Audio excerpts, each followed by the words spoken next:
Hi guys, Martin88 here and welcome back to another FIFA 22 video, and today, ladies and gentlemen, is my first squad battles tutorial of the year, and it's one that I think is going to help you guys an awful lot, and it is my tutorial on how to beat Legendary. But guys, if you are new to my channel and you think that squad battles tutorials are something that you're going to need across FIFA 22, then go drop a like on this video, subscribe to my channel because there'll be loads of tutorials, tips and tricks across FIFA 22. The next question you might want answering: am I qualified to give this advice? I'd like to think that the answer is yes. In FIFA 20 I came first in the world on squad battles and numerous top 200 finishes, and in FIFA 21 I had the highest solo score in the world across both Xbox and PlayStation. So let's get into it. The first question is, what kind of team are we facing? And we're facing a 69 rated team with 59 chemistry, and this is going to be the kind of team that you're going to be facing in the first two games of each section on squad battle. So at the moment, guys, this is your bread and butter team that you'll be facing. You can see me flicking through the team now. Obviously I'm doing this post-com, and you can see the ratings of the players.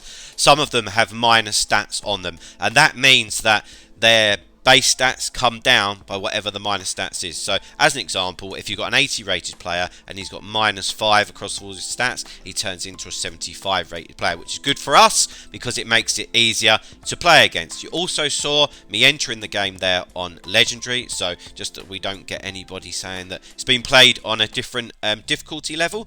There will be a 100 chemistry tutorial coming in a couple of weeks, but we don't need to worry about that for now.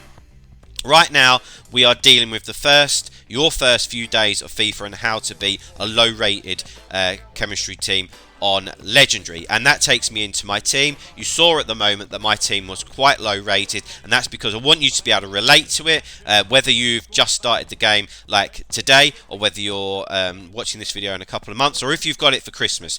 You can be like, right, that's the stage that I'm at. If he can do it, I can do it. That's what I want you to think. And of course, this is just a beginner's guide just to get you started. Right, okay, so you're going to see a full game, 90 minutes here, warts and all, so you can see absolutely everything that I can do, the nitty gritty, and I think that's the best way for you guys to learn, and that's how it's worked well for me in the past. Right, before we get stuck into some of the goals, we've got a few minutes, I want to tell you, or go through with you, what I think the biggest points are that have changed from FIFA 21 to FIFA 22, okay? First thing, I think that the AI is better at attacking, and these are things to keep an eye out for across the game, and I'm going to go into more detail. The AI, I think, is better at attacking. The keepers, man, they are a lot better. That's for online as well. Through balls, which of course was so prominent in FIFA 21, they still work, but it isn't the only thing that you're looking for. Long shots are back in. Trust me, long shots are definitely back in, notably finesses, and also lofted through balls are now something that you can utilize as well. So I think keep an eye out for all of them in the video and in this gameplay, but the thing to take from that is there's a lot of variation. So yeah, we'll go through it as we see these things develop. And of course, also the biggest thing that we need to do in squad battles is score the 5 goals, don't we? So, on screen at the moment, you can see that the AI, man, is just keeping the ball and keeping it and keeping it and keeping it. I've noticed that as well, that they are better on the ball. This is really quite a poor team.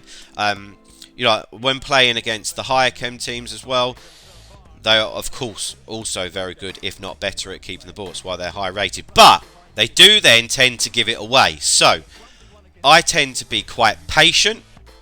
I don't turn it on constant pressure or anything like that, because if they want to, they will start pinging it around you. And you saw there the clip where I won the ball back, just being patient, put a through ball in, and we got in.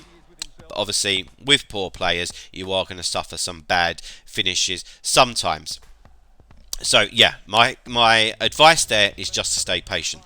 This is another thing. When I said about the AI being better at attacking, down the wings, as you can see, they're missing a glaring chance here. Down the wings, man, if they've got a player that is faster than you, they are going to outrun you. And that might sound stupid, but on previous FIFAs, you would catch up with them all the time. I was like, wow, what is going on here, man? So you need to have pacey fullbacks, because the teams you're going to come up against are likely to have pacey wingers. Need to do that. Right, first goal goes in there. You can see that's just nice simple passing. We're going down the wings. Another plus point. I should have put that on my biggest points. Sorry that I didn't. But I believe that attacking down the wings is also a really good way of scoring on squad battles against Legendary as well. And it's something you'll probably see quite a lot of. In fact, all the points that I've said, you are going to see a lot of. And yeah, you can just play through them. To be honest, they have spells where they're decent and spells when they're not. When they're not, you need to capitalise. So here, same old thing. They're trying to keep the ball. Keep it. We're being nice and patient and quite calculated with our positioning. Don't start dragging people out. We win it back. Through ball. Easy goal. Easy goal. So, yeah, you've seen there. That's exactly what I was saying. Just be patient. In fact, we've created 2 chances already just by sitting off, keeping players in their rightful position, win it back, and then it's just a knife through butter, really. Here we go. Again, down the wing.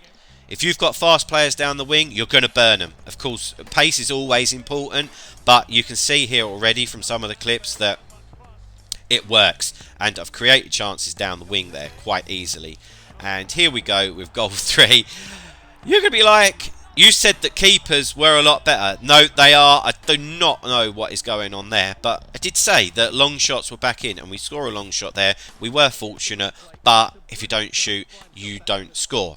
And on the situation of long shots, I wish I had this in this game. But it was in a previous game. I had it with my right back, who's Emerson, 79 rated. And he literally banged it from 30 yards across the keeper. Boom, top corner. And I was like, wow. I need to be saying that in the video, that long shots are definitely back. Okay, I think this is goal number 4 coming up here. So again, we're burning them down the wings. You can do the same. Crossing is back in as well, but Pepe doesn't have a right foot. It's 2-star. I was just trying some stuff out here, but he definitely has a left foot. See that? Lovely finesse shot from outside the box. We said that shooting from outside the box was back in, and you can see there that it most definitely is. So if you've got anybody with decent shooting and they're on the correct foot, or if you're lucky enough to have like a Heung-min Son, all day long, let's be getting those long shots off, especially against a team of this standard where the keeper is a little bit weaker, because you'll have a lot of success. So, in terms of the game and the game management, we're in a lovely position. We're 4-0 up, and of course we want to get those 5 goals, don't we? So we've got one more goal to go, and then we can start thinking about all the other things that we need to be doing to maximise the points. And we want to maximise the points so that you can achieve whatever it is that you want to achieve, and it doesn't take you as much time. So we need to get this 5th goal in before half-time. A little bit of a spoiler alert, we do. So again, you can see here, similar sort of pattern. They're peeing about with it at the back. And you can see me, watching me highlighting my players. I'm not pulling anyone out of the way for them to just give it a simple pass. So what do they have to do? They have to boot it long. I would have liked us to have won that, but we didn't. But you will win your fair share, and we would have been away. But just a standard player. Sometimes you're going to win them, sometimes you are not. But you see there, like with John Stones, who I've got an anchor on him, so he's not the slowest at this stage in the game, but I only just got there. The pace, you really do need to watch out for the AI's pace going forward. And it's like a horrible thing to say, but it's true. You need pace all throughout your team for squad battles. Right, watch this. We said that lofted through balls were back and effective. There you go. They are. And from it, we score our 5th goal. And I love it. I think it was like FIFA 17 that the lofted through balls were a big thing, and I'm really pleased that they're back again. And if you trigger the run of your player and watch it on the mini-map, if he's got a yard, send it over the top, and he's getting it every single time. And that takes us into half-time, where we are now 5-0 up, and the job of getting the goals is done.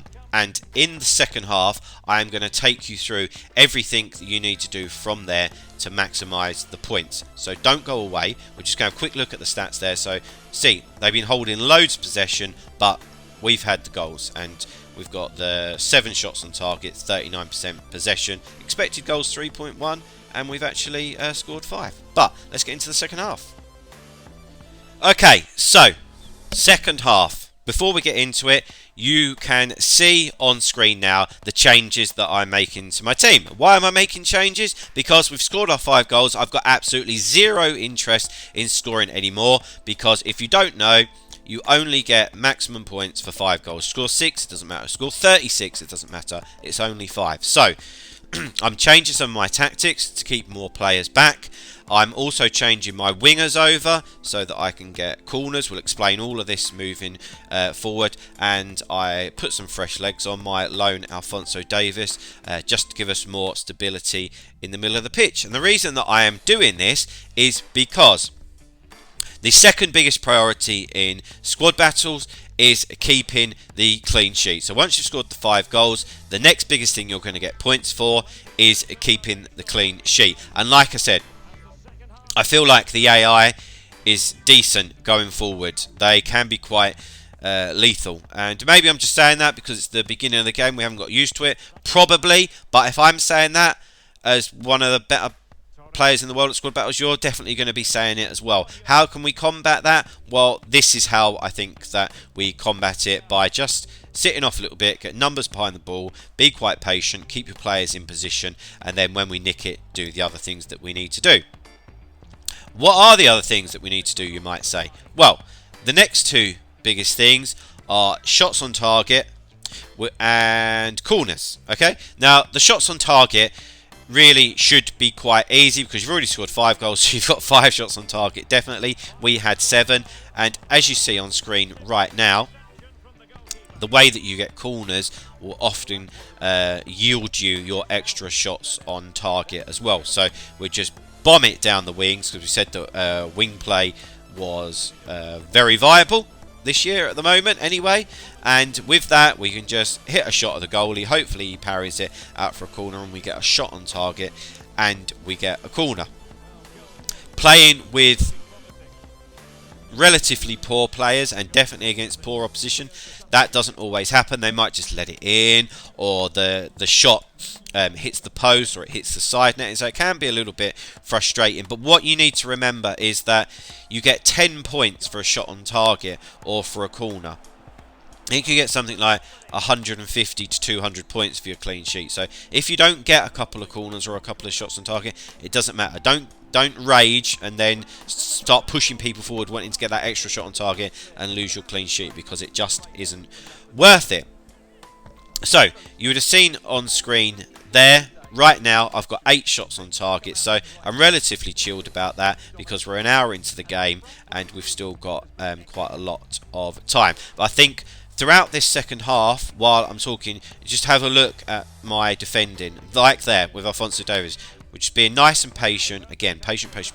We're just waiting for the opportunity to nick the ball, and we do it, and we're away, and we get down the wing with Bergwijn, who's right-footed. That's why I switched him to do exactly that, because Pepe, he'd probably just screw it into the side net and or go across the keeper and he'd just parry it out for a tap-in, which isn't what we want. Once we get the corner, to be honest, I try loads of different things against a team of this rating to try and get more corners. I'll either run directly at the player and hope that they nick it off me, and again, spoiler alert, right at the end of the game, that's how we get a lot of our corners, so don't go away, keep an eye out for that. Or I will just literally, if I've got the right angle, if I'm on the left hand side of the pitch, a corner on the left hand side of the pitch, and I've got a right footer, I'll just smash it at the player so that it just deflects off them out for another corner. But that tends to be easier to do all of that when the opposition is better. If you've got like a Sergio Ramos standing there, he nips in and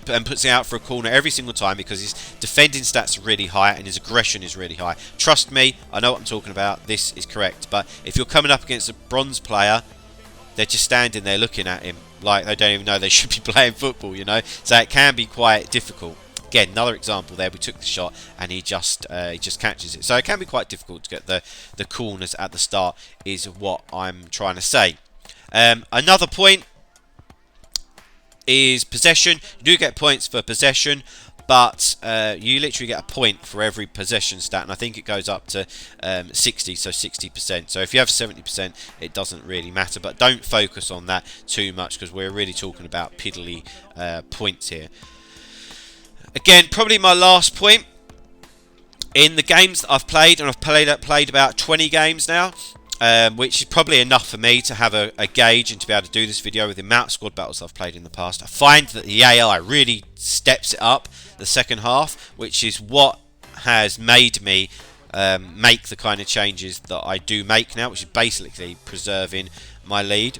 Early on, the first like 5 or 6 games I was playing, because obviously I know how to play squad battles, I was scoring 3 or 4 goals early on and thinking, well, man, I'm amazing at this, easy peasy. Like, but then, like, I don't know, got to half time or like 40 minutes or something, and I'd barely have an attack. So you need to keep an eye out for that. And this is a trend across many FIFAs, that the AI can go into like being really good or really bad. So like I said earlier in the video, if you feel like you're on top, you really do need to capitalise it. You can't be complacent enough to think that they're just going to be at that standard for the whole game, because they're probably not.